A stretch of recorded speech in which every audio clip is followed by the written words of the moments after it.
पुन्हा एकदा आमच्या शेतातच आली आहे मंडळी.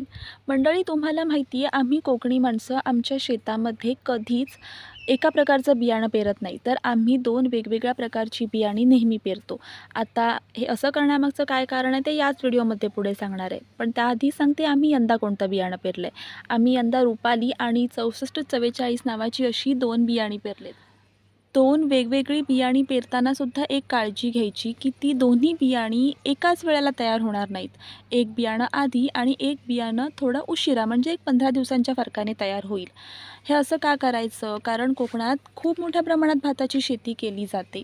जर आपण एकच बियाणं पेरलं किंवा एकाच वेळेला तयार होणारी बियाणी पेरली तर एका बाजूचा भात कापून होईपर्यंत दुसरी बाजू जी असते त्या बाजूचा भात एकतर अति पिकतं किंवा मग पावसाने किंवा वादळी वाऱ्याने किंवा अन्य कुठल्या कारणाने ते भात खाली पडतं आणि मग तिथल्या तिथे रुजतं. त्या भाताचा आपल्याला काही उपयोग होत नाही. म्हणून 2 वेगवेगळ्या प्रकारची बियाणी पेरायची आणि ती पेरताना अशी काळजी घ्यायची की ती बियाणी पुढे मागे तयार होतील आणि आपल्याला आपलं रोप व्यवस्थित हातात मिळेल.